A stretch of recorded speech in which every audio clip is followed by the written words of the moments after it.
Mais uma vez, boa noite a todos. Hoje a cantora igreja recebe a Silvia, a nossa oradora da noite, e também uma das fundadoras dessa casa. E ela vai nos presentear com o tema Receita Libertadora. Possamos acompanhar a palestra e direcionar ela para as nossas melhores energias. Boa noite a todos. Nós vamos falar sobre receita libertadora. Há espíritos que desde a sua origem escolhem caminhos que os livrem de muitas provas. Outros, no entanto, permanecem na encarnação estacionários. Não tentam progredir, ficam acanhados, Quando demora para o ajustamento desse espírito na sua caminhada, os arquitetos universais, os bons espíritos que nos guiam, nossos anjos da guarda, eles vêm estimular os retardatários para o progresso, para se melhorar, para aproveitar essa encarnação, É isso que a gente vai estudar, esses caminhos na nossa existência, que às vezes não são tão agradáveis, porque tem alguém empurrando a gente para a gente progredir, em vez de a gente ir sozinho com as nossas próprias forças e vontade. A receita. Então, uma dona de casa queria fazer um bolo bem gostoso, mas ela não estava conseguindo. Aí ela procurou uma amiga e essa amiga lhe deu uma receita. A doceira, porém, advertiu para ela: olha, você tem que pegar e usar as medidas exatas para fazer essa receita, usar os ingredientes certos, e você tem que ter um pouquinho de imaginação para fazer esse bolo. Você tem que ter bons pensamentos na hora do preparo, para que ele fique gostoso, que fique apetitoso. Então você pensar coisas boas quando você está ali preparando o bolo. Eu, quando cozinhar, eu até rezo para sair direitinho. É assim que a gente tem que fazer, Colocar bons fluidos naquilo que a gente está preparando. Seguindo essas instruções, com certeza o bolo vai ficar delicioso. Essa receita do bolo é uma metáfora do nosso planejamento para cada um de nós aqui, eu também, para que a gente se torne uma pessoa melhor. E, por consequência, que a gente tenha uma vida produtiva na nossa encarnação. Os ingredientes do nosso bolo da vida são as atitudes que a gente tem diante de cada circunstância que aparece no nosso caminho, diante dos problemas. Como é que a gente avança nesse processo evolutivo? Como é que a gente trata a vida que acontece no dia a dia para a gente? Então, a escolha dos ingredientes, Desde a criação, do início da vida, o espírito é convidado ao quê? Caminhar no bem. Foi isso que ele acabou de ler aqui no Fonte Viva. Nós nascemos, qual é a nossa missão? Caminhar no bem, evoluir, progredir no bem, seguindo o nosso Mestre Jesus. Essa é a missão de cada um que está aqui, a minha e de vocês, de qual que é ser encarnado, se melhorar. É para isso que a gente está aqui. Então a gente tem o livre-arbítrio que facilita o acesso à harmonia das leis universais, para a gente escolher os caminhos, cada um escolhe o seu. Ninguém vem e fala: agora você vai melhorar na paciência, agora você vai ser indulgente. Não, as coisas vão se apresentando e a gente vai se melhorando, cada um da sua maneira, cada um com a sua vontade. Então, não tem... Esse caminho não é programado, E a gente está indo pelo caminho reto e a gente às vezes acha os atalhos, os desvios, que são mais fáceis. E aí a gente de repente sente um castigo, a gente fala: caramba, tomei uma lambada da vida, por quê? Efeitos decorrentes das escolhas que a gente fez no caminho. Eles são proporcionais às faltas que a gente cometeu. Então a gente tem que ficar sempre alerta de escolher o melhor caminho que seja bom para mim e para o meio que eu vivo. Vamos fazer uma comparação. Não é a realidade da gente santista, mas algo parecido com a dopa de uma montaria de um animal selvagem. amador vai com leves batidinhas no dorso do animal, se ele entendeu a mensagem, ó, vai por aqui, vai por aqui, vai por aqui, vai indo. Se ele entendeu a mensagem, foi obediente, tudo bem, está sendo domado. A comunicação foi estabelecida, o animal compreendeu. No mais das vezes, pequenas varadas não são suficientes. Aí você, para colocar ele no caminho certo, você tem que pôr um cabresto, colocar um reio, às vezes até usar esporas, que não é legal, mas você está ensinando ele a obediência, o que ele tem que fazer daqui para frente, quando ele pegar um caminho, quando alguém puxar para um lado, puxar para o outro.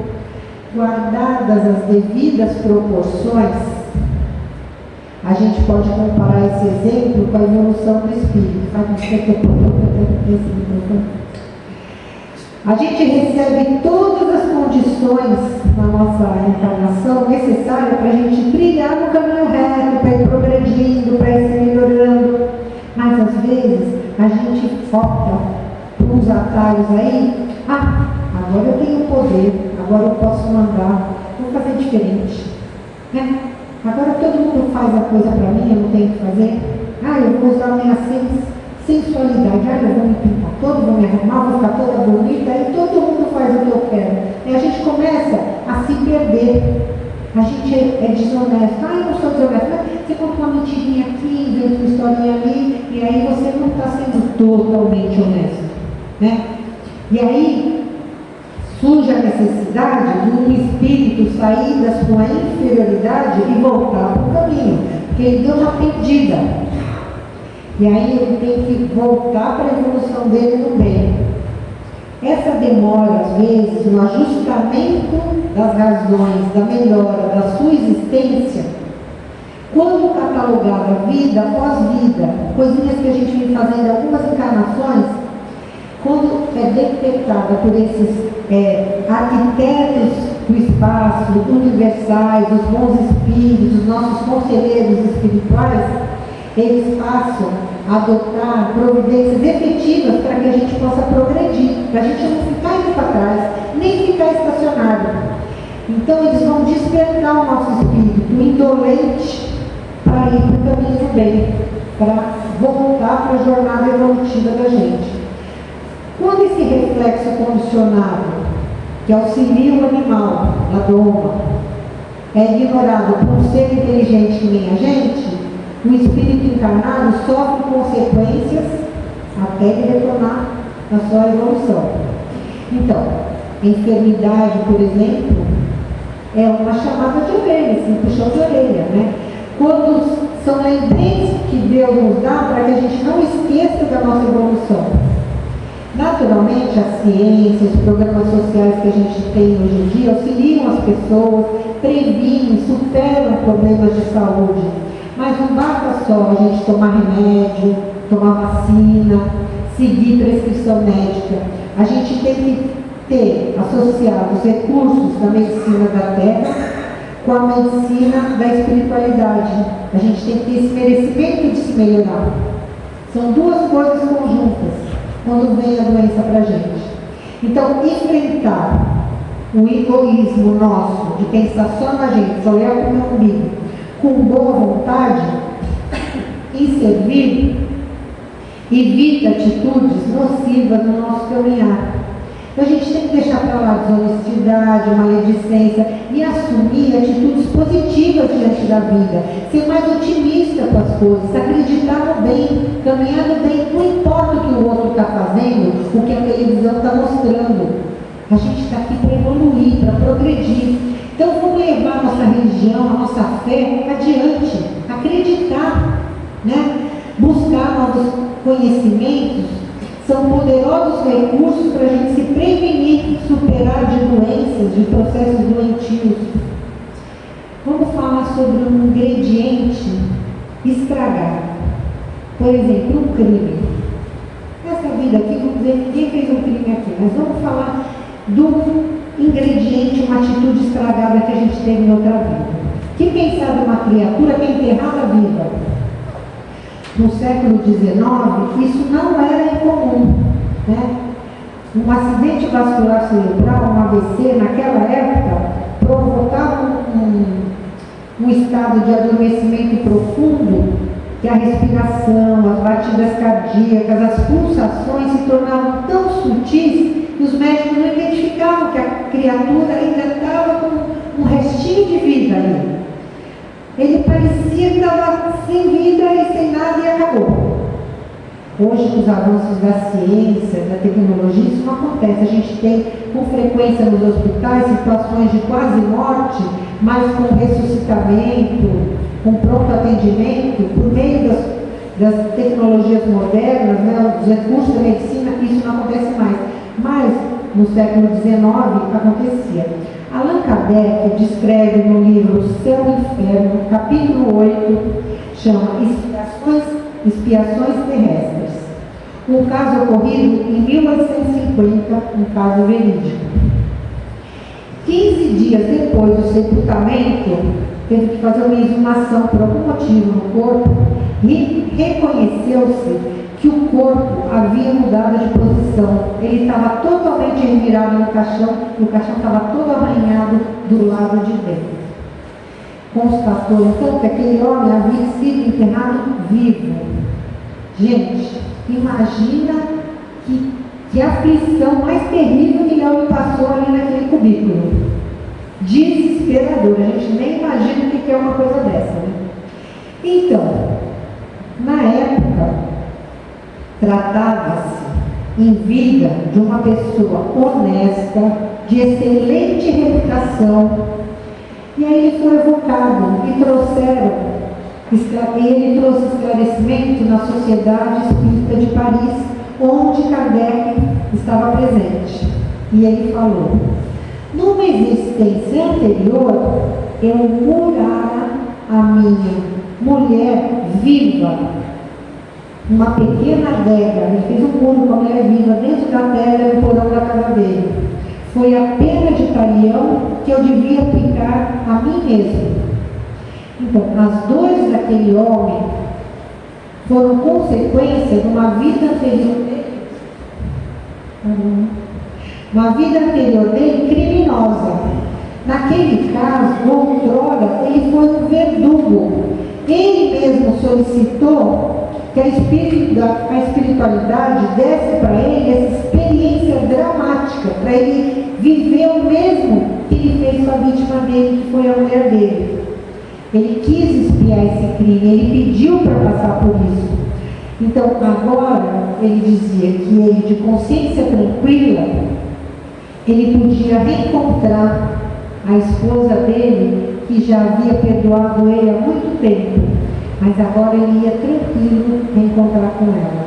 Então, gente, um ingrediente estragado, a gente passa uma punição nessa vida, é alguma coisa que a gente fez na outra, que a gente nem lembra. Agora, vamos falar de um outro ingrediente estragado, que é mais fácil para a nossa realidade, nesse nosso bolo da vida.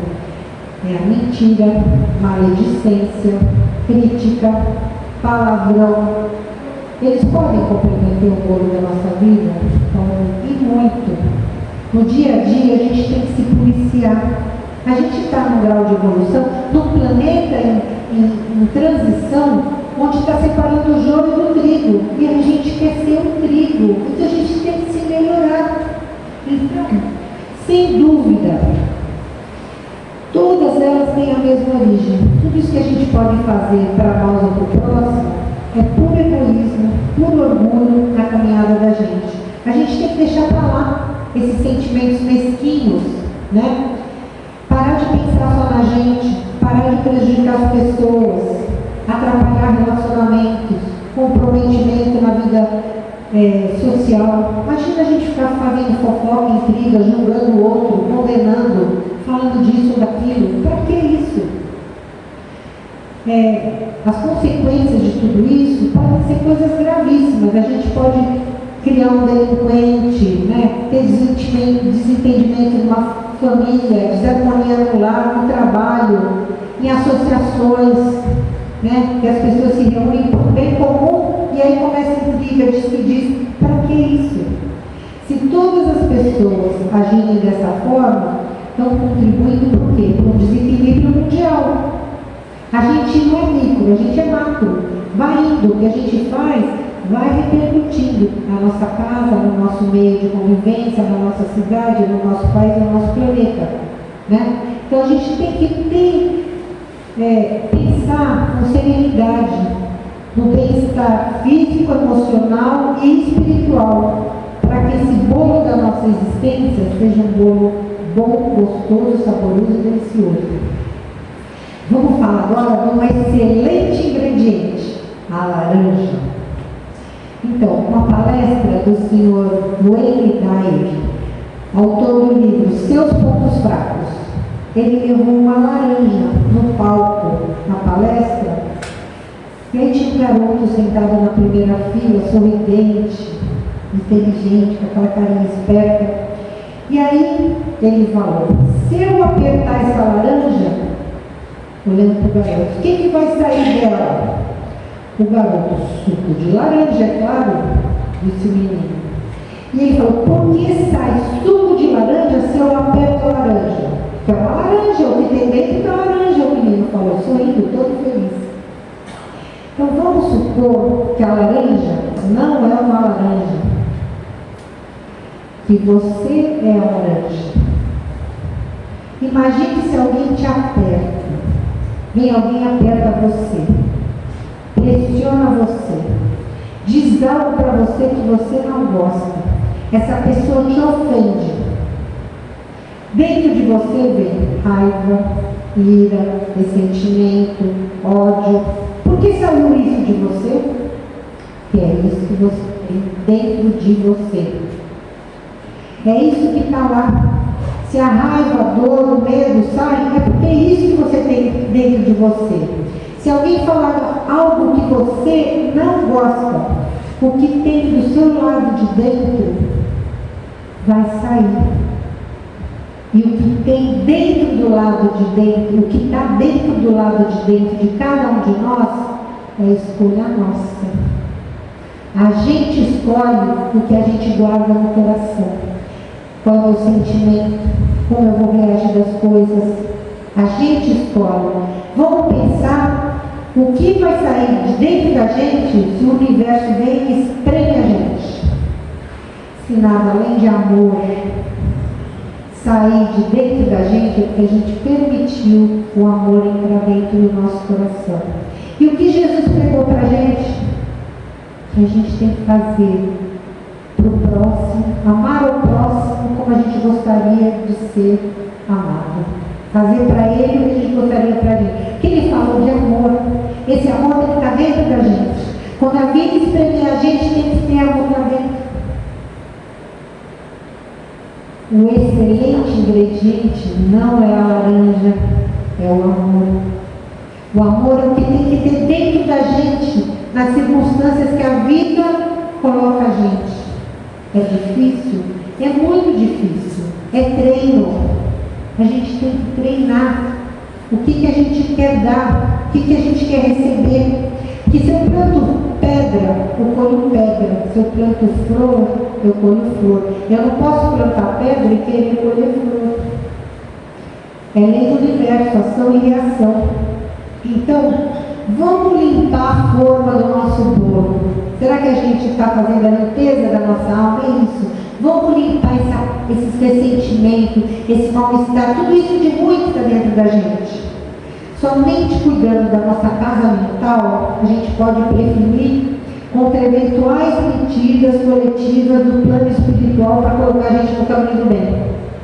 Então, vamos retomar a nossa evolução, a nossa caminhada no bem, no nosso dia a dia, nas pequenas atitudes a gente vai conseguindo. Daqui a pouco a gente está fazendo um monte de coisa boa e a gente nem nota, porque vai ficar no automático, né? Então, a gente está se preparando para novas ideias e vai tomando vulto dentro da gente. A gente é capaz de espalhar o melhor de cada um de nós ao nosso redor, dentro da nossa casa, do nosso trabalho. É só a gente seguir o Evangelho do nosso Mestre Jesus. A gente escuta ele aqui toda terça-feira. A gente está sempre aprendendo, a gente está sempre estudando. E a gente tornando A gente se tornando pessoa melhor, a gente torna o mundo ao nosso redor melhor. No nosso mundo e o mundo de todo mundo que convive com a gente se torna melhor.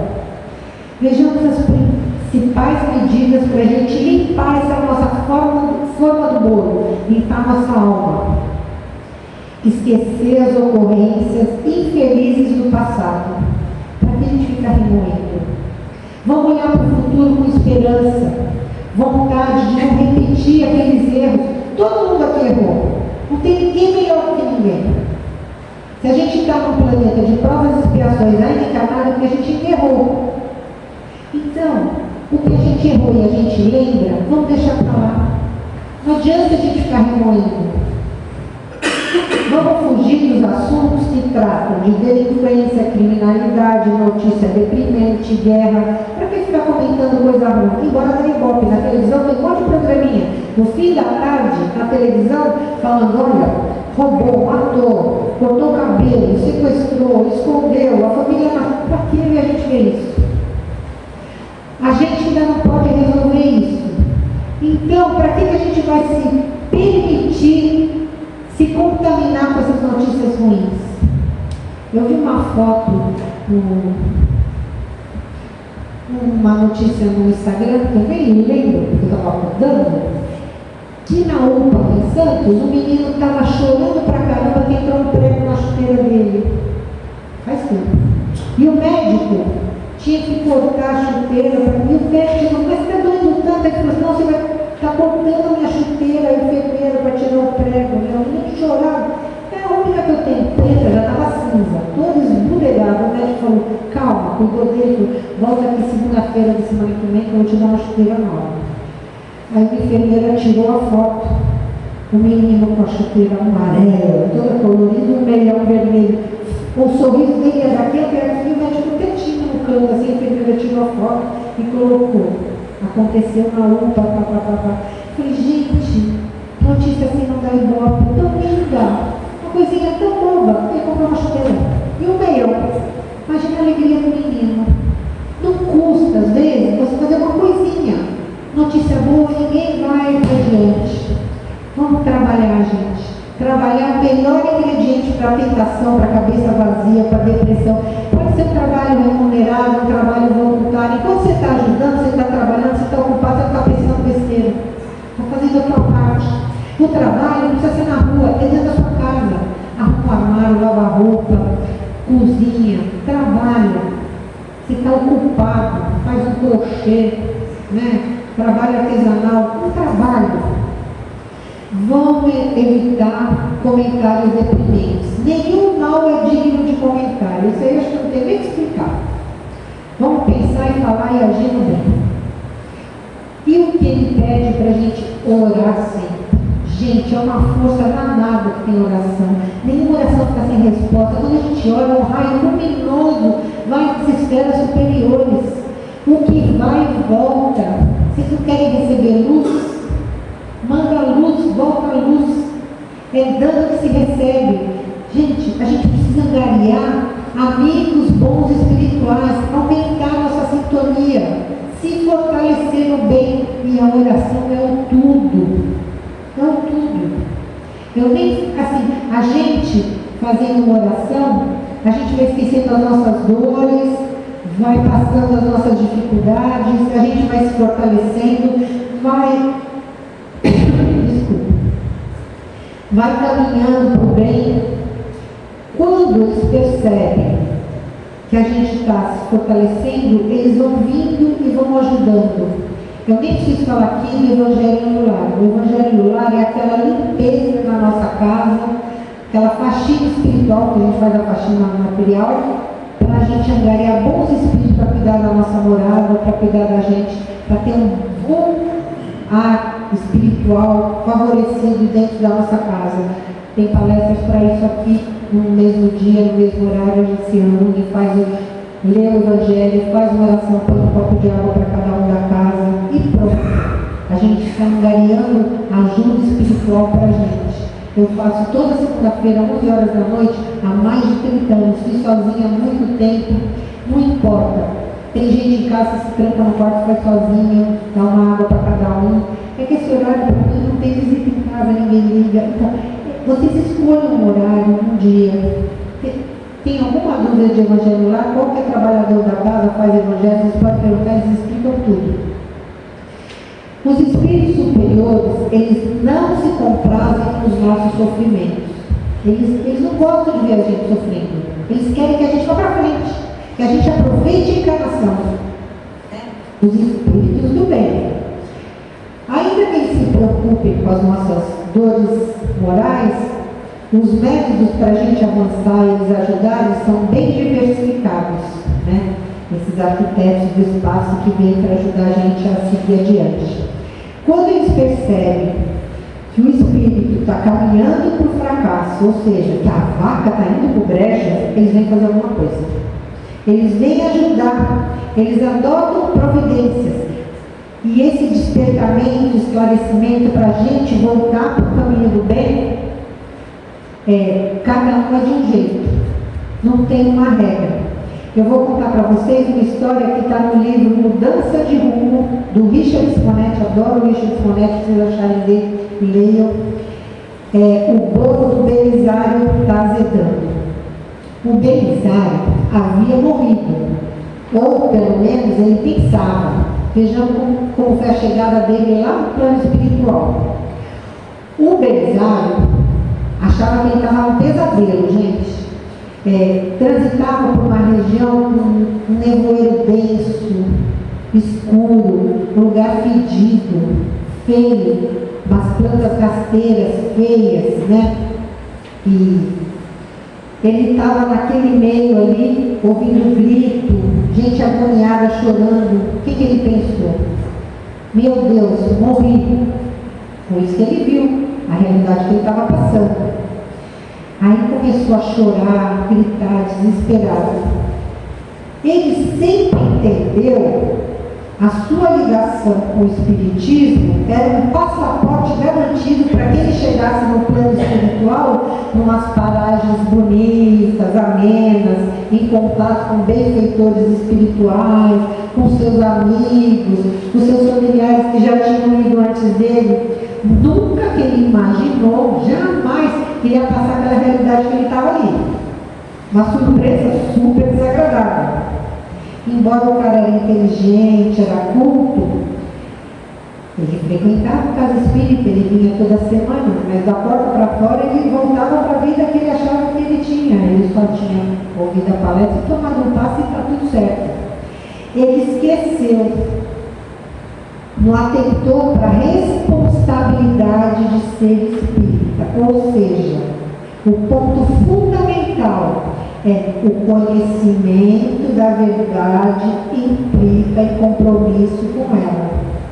Você sabe que você tem que se melhorar, você sabe que você está aqui para evoluir, você sabe que você tem que procurar o caminho do bem. O que você faz? Nada. Ele achou que ele frequentando uma casa, ele ia chegar lá no céu e ia estar feliz da vida, né? Ele ficava sempre naquelas águas da superficialidade, sem realizar o mínimo esforço, sentido nenhum, para se ajustar aos valores do Evangelho de Jesus. Nem ligava para tudo que a gente aprendeu aqui de Kardec, que colocou a gente nos trilhos com essa doutrina esclarecedora e maravilhosa. Nessa hora das dores, das lágrimas, do desespero do Belisário, ele ouve uma voz, ouve alguém falando com ele, chamando o nome dele. Então, meu caro Belisário, está gostando desse spa da alma? O nosso herói identificou de pronto a voz de quem era, do velho Ferreira, o senhorzinho, da casa espírita que ele frequentava, dedicado nas lides do centro. Ele falou: Ferreira, meu caro amigo, sua presença confirma as minhas suspeitas. Eu lembro quando você se foi, eu retornei para a prática espiritual. Mas, por favor, meu amigo, eu acho que a pilha desse está indo embora.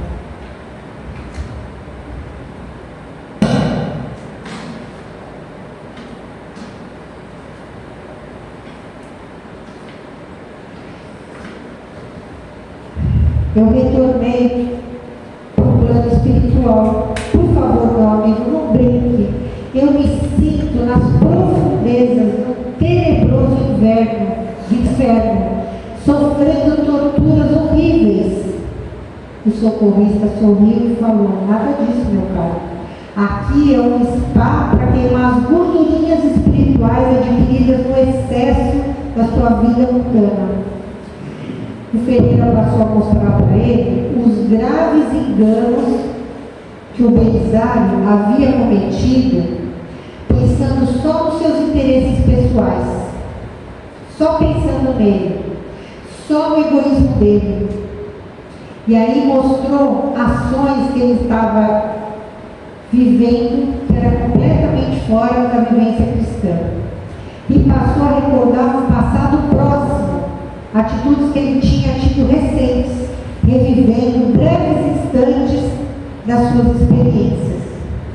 E aí o que ele fez? Ele colocou o Belisário num transe profundo e fez ele ver aquele filminho do que ele vinha fazendo ultimamente na encarnação que ele estava vivendo. Coisa de semanas, de mês, coisa recente. Retornando desse transe induzido pelo Ferreira, o Belisário se apavorou. E aí, ante esse tribunal da consciência dele, que agora ele estava desperto, estava vendo o que ele viveu, o que ele foi capaz de fazer com as pessoas nesses últimos dias, prejudicando os outros, ele chorava desolado. Nossa, como eu errei. E ele falou: agora eu entendo porque eu vim parar aqui.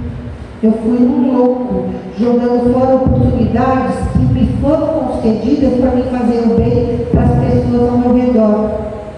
O que vai ser de mim agora? Vou ficar aqui em desespero, como é que eu saio dessa? E aí o seu Ferreira falou: regozije-se, meu amigo, você vai receber uma outra chance. Ele falou: nossa, eu já vou reencarnar tão cedo, tão rápido, já vou voltar? Ele falou: não, você não vai renascer, você vai continuar encarnado, você vai se acertar com as pessoas que você prejudicou lá, você vai prosseguir na tua jornada humana, com plena consciência dessa experiência que você passou aqui, agora. Então, você vai ter o benefício do ressuscitamento. Você teve uma experiência de quase morte. Tenha o máximo cuidado daqui para frente. Agora você tem responsabilidade dobrada. Você foi alertado do que você tem que fazer daqui para frente. Está perfeitamente esclarecido do rumo que você tem que tomar na sua existência. Então, esse spa que ele passou propiciou que o amigo Ferreira desse outro sentido na vida dele dali para frente. Ele vai fazer a caminhada agora de uma maneira diferente. Ele estava comprometido com amigos, com familiares, com trabalhadores com ele, mas ele abriu os olhos, modificou para sempre a maneira dele de ser a partir daquele momento. Compreendeu que o homem com a consciência desperta é o mais poderoso recurso em favor de uma sociedade justa e solidária. Então ele ia tomar outras atitudes. E da espiritualidade, o velho amigo Ferreira, contemplando aquela abençoada transformação do Belisário, não pôde deixar de exclamar: abençoado está na alma. Quer dizer, ele teve um chamamento. Ele foi empurrado para ele caminhar diferente. Quantas pessoas a gente escuta que tem essa experiência de quase morte, que quando retorna tem uma vida completamente diferente, passa por um susto, um acidente grave, começa a agir de maneira melhor, foi dada outra oportunidade, e aí ele trilha no caminho do bem. Então vamos fazer uma reflexão primária de como a gente se melhorar. Como está o bolo da minha vida? Será que eu estou usando os ingredientes do bem que Jesus me ensinou? Eu estou sendo humilde, eu estou sendo caridoso, eu estou sendo indulgente, piedoso, né? A gente aprende tudo isso aqui. Quando o universo me espreme, o que está saindo de mim? Um suco doce ou um suco amargo? O que a gente tem dentro do coração? A gente tem amor dentro do nosso coração? Então vamos ficar com essas recomendações dos bons espíritos para a gente progredir. Primeiro, orar sempre. Sempre oração. Jamais esquecer do trabalho. Vamos em frente no nosso dia a dia com a oração. Vamos doar qualquer coisa, até o nosso tempo que a gente tem, sem saber quem vai ser o beneficiário. Eu só dou se for lá na escola do meu neto, eu só dou se for do meu tio, não importa, gente, a gente doa e pronto. Servir sem perguntar até quando eu vou ter que vir na casa espírita trabalhar, ir lá no lar de idosos, ou sei lá o quê. Não tem, vai seguindo. Sofrer sem espalhar as dores. Quanta gente tem problema de saúde, quanta gente tem problema em casa. Então, vamos sofrer, mas não vamos fazer a vida de todo mundo ao nosso redor difícil, dentro da nossa casa, porque a gente está sofrendo, ou dentro do nosso trabalho. Eu conheci uma pessoa que sofreu um acidente e perdeu a visão. Ele entrava em casa, ele ia trabalhar com a irmã. Quando ele voltava, ele apagava a luz da casa inteira. Se ele estava no escuro, a família toda tinha que ficar no escuro, não deixava ter as luzes acesas. Sabe, se você sofre, você não tem que fazer todo mundo sofrer ao seu redor. Progredir sem perder a simplicidade. A gente vai progredindo na vida, vai melhorando. A gente não pode pisar em quem ficou. A gente tem poder nessa vida. Com filho, com porteiro, com faxineiro, com alguém. Sempre tem alguém que a gente tem o mínimo poder. Vamos agir com simplicidade, com amor, a gente não é melhor do que ninguém, em circunstância nenhuma. Vamos semear coisas boas, sem pensar na gratidão. Faz e pronto. Não fique esperando. Isso tudo é recomendação dos espíritos. Desculpar incondicionalmente. Não, só desculpa, você veio aqui, me pedir perdão e eu não quero ver mais a cara dele. Isso aí é desculpar. Vamos aprender a olhar para as coisas sem malícia, sem julgar. Olha a roupa dela, olha como que ela está falando. Olha, para que isso, gente? Não leva a gente a nada. Vamos escutar o nosso próximo. Às vezes a pessoa só quer falar um pouquinho, desabafar alguma coisa, não custa nada. A gente escuta com carinho, com amor. A gente tem que respeitar, sem considerar o credo. Ele é evangélico, ele é batista, não importa. Gênero, orientação sexual, posição social, idade. É um casal de homens. Gente, tem amor, vive em harmonia, um respeita o outro. Que é melhor do que isso? Viver em harmonia, duas pessoas com criações diferentes na mesma casa, não é fácil. E a gente vai criticar. A gente é melhor do que eles? Para quê? Eu não tenho paciência com velho. Não tenho paciência com criança.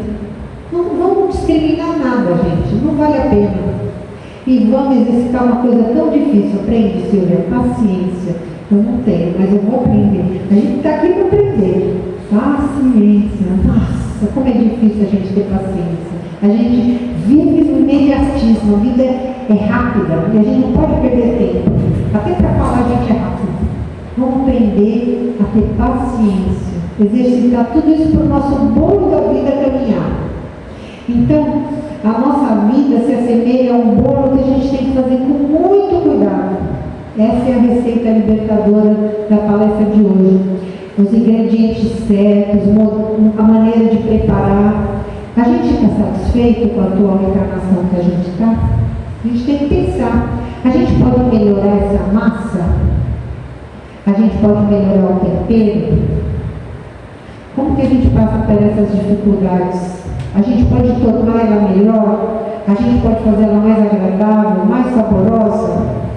A gente usando os melhores produtos. Quais são os melhores produtos? O que Jesus ensinou para a gente, Indulgência, paciência, caridade, A gente de pouquinho vai melhorando umas coisinhas, A gente tem que ter amor dentro do coração.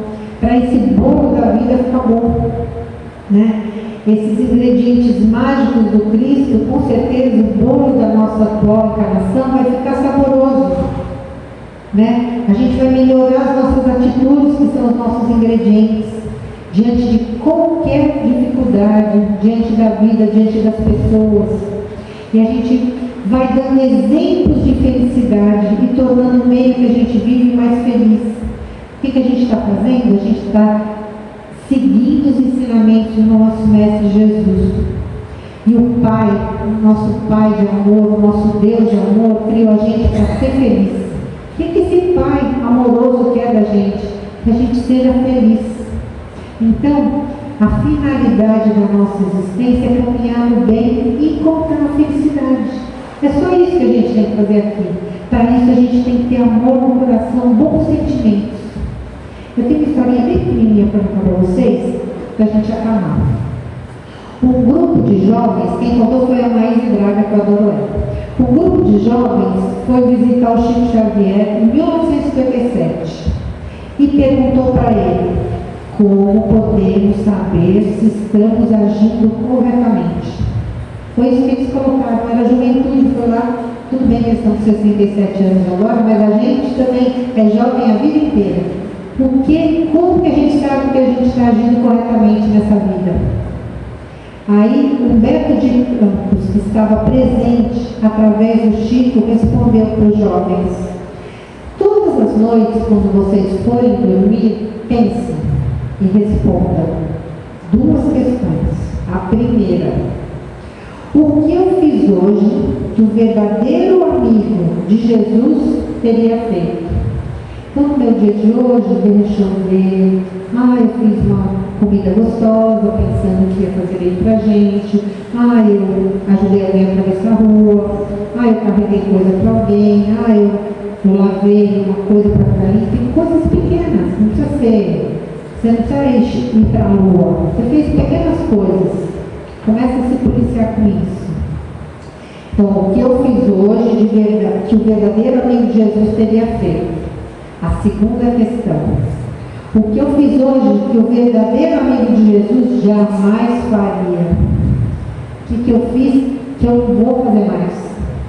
O que eu errei hoje? Né? Por que eu chutei o balde naquela hora? Não vou fazer mais, vou me policiar. Eu gritei, não vou gritar mais. A gente tem a oportunidade de ver o que a gente fez e consertar. Então, se a gente souber responder essas perguntas todas as noites, a gente vai saber traçar o melhor caminho para a gente caminhar no bem. E quando que a gente caminha certo no bem?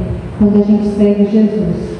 A gente aprende aqui toda semana no Evangelho, aprendeu com Kardec que Jesus é o caminho, Jesus é a verdade, Jesus é a vida. E a gente só vai a esse Pai de amor seguindo o nosso Mestre Jesus. Que a gente consiga seguir esse Mestre de amor no nosso dia a dia e progredir no bem. Fiquem na santa paz de Deus. Obrigada.